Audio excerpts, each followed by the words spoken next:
India essentially reaffirming its long-standing position of strategic autonomy in its foreign policy, which essentially means engaging all major poles of influence in the international system, including countries with which the US and the West has maintained a history of difficult relations. So we're seeing, in some ways, a renewed convergence of interests between Russia, China, and India. With me is Dr. Chietigj Bajpaee from Chatham House's Asia Pacific programme. He is an Asia specialist who's also worked in the energy sector, as well as with think tanks in Washington. Dr. Bajpaee, welcome. Thank you for having me. Narendra Modi's relationship was among the warmest Donald Trump has with any world leader. I've got quite fond memories of that massive rally in Ahmedabad back in 2020. But now India's officials and foreign ministry seem surprised by Trump's pushing up of tariffs yesterday. Are you surprised? Frankly, no.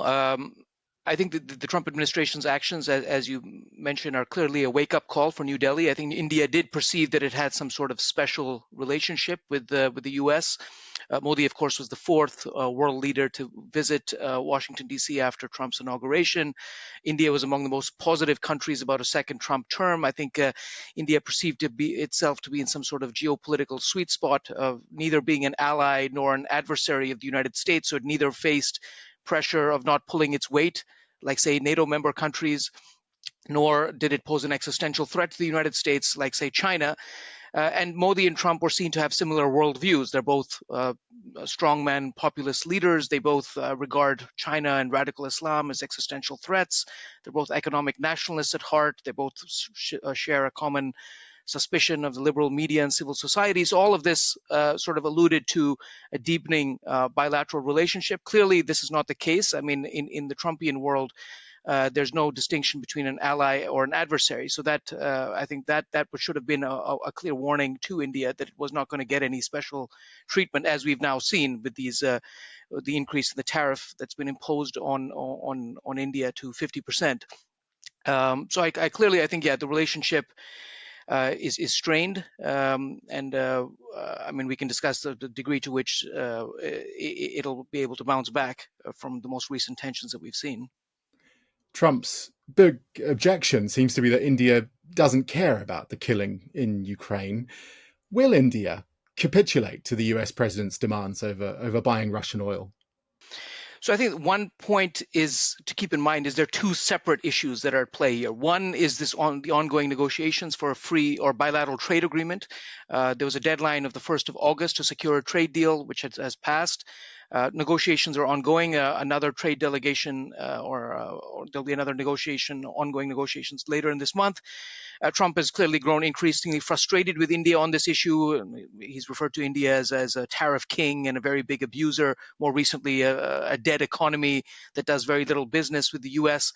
That's one issue. And then the second is the secondary tariffs on India. So essentially, India is being caught in the crossfire of U.S. efforts to get Russia to come to the negotiating table and negotiating a ceasefire and a peace agreement with Ukraine, which is, given that India is the second largest importer of Russian crude, that is that is the rationale behind that action. India, I think, is resisting and will continue to resist on both fronts. So on the India-Russia relationship, India's view is that its close relationship with Moscow does not equate with an endorsement of Russia's actions in Ukraine. Plus, its dependence on Russian oil imports have actually helped to stabilize global energy prices. This is its view. And also, it's added that the U.S. is being somewhat hypocritical, since it also continues to rely on Russian imports of uranium, fertilizer, and other products. So it's called the Trump administration's actions unjustified, unreasonable, and it says that its actions are compelled by global market conditions. So I think it's not really, and nor is it in a position to budge on that, and nor does it want to sacrifice its relationship with Russia. On the other issue, on the trade deal, India's approach is essentially to engage but not concede on politically sensitive issues, notably agriculture and dairy, given that these are sectors which are quite politically sensitive in India. And I think India sees the Trump administration's actions of this as a reflection of its tendency to connect trade and non-trade issues. So essentially using tariffs as a negotiating tactic to extract favorable terms for a trade deal and get a peace deal on Ukraine. Is there a sense that India's purchases of Russian military hardware might play into all this as well? Yeah, well, there's over 50% of India's in-service military platforms remain of Russian origin. Uh, there has been a steady decline in Indian dependence on Russian military hardware. So since the 1990s or so, and it has pursued this policy of diversification, indigenization, increasingly it's dependent on military platforms from other countries, Israel, France, the United States. But again, it's not something it can sever overnight. So as you note, have noted that there's a practical component, but there's also an ideological component behind the India-U.S. relationship. The practical component is this dependence on Russian military hardware, the fact that we've seen a significant import in the dependence on Russian crude from less than 1% of India's total imports before the war to close to 40% today. So it's not something you can sever overnight. So that's the more practical side. But there's also an ideological component, which I think is often overlooked. This long-standing relationship between India and Russia, which can be traced back to the Cold War, the support that the then Soviet Union gave to India during difficult periods, most notably a war in 1971 with Pakistan when China and the US sided with Pakistan and the Soviet Union sided with India. So it's not willing to sever that relationship or sacrifice that relationship particularly under duress by the Trump administration. But I think the direction of travel, just to add, is towards what I would call a managed decline. So we have seen a decline in the strategic importance of Russia to India as India has continued to tilt more towards the West. So, a deep, long standing relationship between India and Russia at a time when recently relations between Pakistan and the US seem to be warming. You've made the point that India's position on the recent conflict over Kashmir might play into this. Yeah, so I think there have been several factors that have come into play. So obviously, the most recent is now the issue, this attempt to apply pressure on India in order to apply pressure on Russia and in order to secure a ceasefire. There's the trade deal discussions. Added to that is, as you've noted, is the position taken by the Trump administration during the most recent period of hostility between India and Pakistan. Trump claims that he was played a role in securing the ceasefire that came into place between both countries. India refutes this, and this is given India's long-standing position not to internationalize the Kashmir issue and to treat the India-Pakistan relations as a purely bilateral issue. It doesn't want to internationalize the issue. So I think the Trump administration's position, on top of the fact that, he seems to have been cozying up to Pakistan, having recently hosted Pakistan's army chief, Asim Munir. I think, yeah, so that is clearly added to the bad blood in the relationship. I don't think India is going to sever the relationship with the U.S. It remains a key strategic partner in areas from technology to defense. The India-U.S. relationship remains very important. India is scheduled to host the Quad Summit, which is a meeting of Asia's four major maritime democracies, later this year, and Trump is, as part of that, is scheduled to visit India. So India wants to maintain that relationship, but I think some of the maybe we can call it an irrational exuberance regarding the relationship has come off. Some of the shine has come off the relationship, and I think Pakistan and the Kashmir issue is a clear red line for India, as say Taiwan is for China. If we look to Donald Trump's announcement on Wednesday afternoon, the reason, he says, for the move by the White House is to penalize the purchase of Russian oil. But they haven't put any other similar penalties on China, the biggest buyer of Russian oil. Why might Trump only hit India here? So obviously, I think as you've noted, there's several countries which are heavily dependent on Russian crude, particularly in the aftermath of the imposition of this price cap by the G7 countries a few years ago. Russian crude has become more attractive, and not only for India but other countries, developing countries, emerging economies, which are very price sensitive. So China is the leading buyer of Russian crude. India is the second largest. Turkey is also important, but India is in some ways is the weakest link. It's much harder to. I mean, there are ongoing trade negotiations going on with China. China can retaliate, and it has to some degree with imposing restrictions on rare earth exports. India doesn't have that same level of leverage. So in some ways, India is the weakest link among Russia's major trading partners. Turkey, for instance, is a NATO ally. It's also important in other from a security standpoint. But India. It essentially makes it an easier target than China or Turkey or other countries. Could this all backfire on Donald Trump, perhaps prompting India to rebalance its partnerships, maybe pulling away from the US and Western states?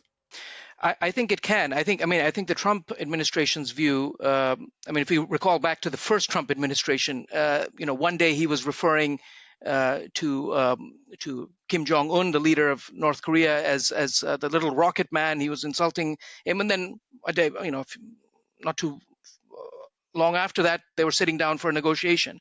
So I think the perception is that in some ways words don't matter. And this is all style rather than substance, and the relationship can bounce back. But I don't think this is how it's being viewed from New Delhi. As I said, there are clear red lines in the bilateral relationship. The Kashmir issue is one of them, and I think it is. I think we're already seeing signs of India essentially reaffirming its long-standing position of strategic autonomy in its foreign policy, which essentially means engaging all major poles of influence in the international system, including countries with which the U.S. and the West has maintained a history of difficult relations. So we're seeing, in some ways, a renewed convergence of interests between Russia, China, and India. The leaders of all three countries are going to be meeting later this month in China for the Shanghai Cooperation Organization summit. This will be Prime Minister Modi's first visit to China since both countries had border clashes in 2020. All three have been facing the wrath of Western tariffs. Trump has talked about opposing tariffs or 10% tariffs on BRICS member states. There's also been talk about reviving the long dormant Russia, India, China trilateral initiative, which was set up in the 1990s, but had been dormant for a long time. So these are all indications of India's efforts to reaffirm its commitment to strategic autonomy in its foreign policy, essentially not put all of its eggs in one basket. If we think about the domestic political situation in India, as you said, there's political sensitivity over agriculture. Today, Narendra Modi says he'll stick up for his country's farmers, even if the price is heavy. Can India afford this level of US trade action? Yeah, I think. In the short term, the impact is not necessarily is not significant. Given the size of India's market, it can withstand. It's not as trade dependent as, say, a lot of other economies or smaller countries, or it's not, say, Singapore, for example, which is obviously heavily dependent on external trade. But over the longer term, it does clearly undermine the competitiveness of Indian exports vis-a-vis other emerging economies. So, given that we've seen lower tariffs being announced on Pakistan, Bangladesh, Southeast Asian countries, I think that will, if we see if these tariffs stick, it will obviously undermine the competitiveness of Indian exports. So it will have an impact. But again, going back to this question of red lines on trade. India's agricultural sector, its dairy sector, is it's very politically sensitive. Over 40% of India's workforce is employed in the agricultural sector. So India, the Modi government has to tread carefully on these issues. And there's also a cultural component to this. One of the reasons why India is refusing to budge on this issue is it relates to questions about genetically modified crops, meat-fed feed for livestock, and these are all culturally sensitive issues for India. So it explains to some degree why it has been unwilling to budge on these issues. And there's also, to put it bluntly, that India has historically been a highly protectionist country. So there has been momentum towards moving away from that. We've seen the conclusion of a free trade agreement, for instance, recently with the United Kingdom. There are ongoing negotiations with the EU. We've seen a conclusion of FTA with Australia and other countries. But it is a tough nut to crack. It is a tough negotiator. But I think, the Indians still have a very strong appetite to negotiate a FTA. And there, I think, is a sixth round of a negotiation is scheduled to take place towards the end of this month. So I'm still cautiously optimistic that a trade deal will be concluded between both countries. Finally, what are the prospects that what some call the Modi-Trump bromance can, as you put it, bounce back from all this? Well, I don't think that we're going to return to the days of the that we saw during the first Trump administration. You know, the Howdy Modi event that we saw in Texas, or Namaste Trump, the event that was hosted for Trump when he visited India. I think, as I said, some of the irrational exuberance on the bilateral relationship has worn off. I think some of the shine has come off on the relationship. Um, so I think, yeah, from a long-term perspective, India remains a key strategic partner for the United States. It remains a counterbalance or bulwark against the rise of China. It's seen to be a potential beneficiary of the push to de-risk or diversify supply chains away from China. So, but I think there will be a hit to the bilateral relationship in the short to medium term. I think it will take, as I said, some of that shine off the relationship. This idea that both countries are potentially natural allies. Under Trump's more value neutral foreign policy, the rhetoric of this relationship between the world's largest democracy and the world's oldest democracy, that doesn't hold as much weight. So I think under the Trump administration, yeah, some of the shine will have come off, but I think the direction of travel, at least, is towards deepening that relationship in the military, in the defense, technology space, and in terms of people-to-people contacts. So I don't think that is going to change overnight, but I think, yeah, as I said, the shine has come off the relationship to some degree. Dr. Chietigj Bajpaee of Chatham House, thank you very much. Thank you for having me.